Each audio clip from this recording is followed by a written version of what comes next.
Nous vous accueillons aujourd'hui à la Galerie d'Asnières, qui est installée sur le site historique de la maison Vuitton depuis les années 1859, année à laquelle les ateliers de fabrication de la maison sont installés. Je vous propose de nous arrêter aujourd'hui sur ce modèle de mal-courrier qui a appartenu à l'acteur Jean Gabin, qui est hérité du premier modèle déposé par la maison Louis Vuitton en 1867 à l'occasion de l'exposition universelle de Paris, un modèle qui obtient une médaille de bronze.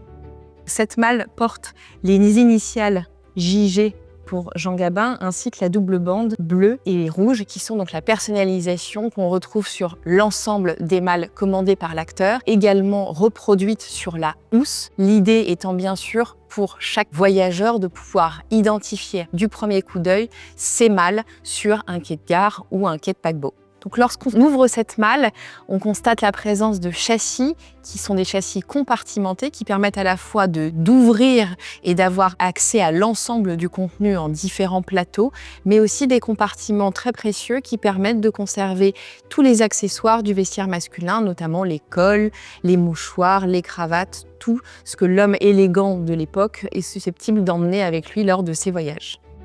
On y retrouve l'étiquette intérieure qui porte un numéro très important pour nous puisqu'il nous permet de retrouver dans nos archives la traçabilité, la date et le client à qui a appartenu cette pièce. Le précieux contenu qui est conservé dans cette malle est sécurisé grâce à cette serrure, qui est un modèle iconique également de la maison Louis Vuitton, déposé en 1890, célèbre modèle de serrure à 5 gorges qui comprend la combinaison destinée à chaque client, permettant ainsi d'avoir une seule et même clé ouvrant l'intégralité de ces malles et évitant ainsi le désagrément du trousseau à multiples clés. Cette malle, comme toutes celles qui sont présentées ici dans cette exposition, sont conservées dans les collections patrimoniales de la maison Louis Vuitton qui conservent de très nombreux objets destinés à raconter l'histoire de la maison.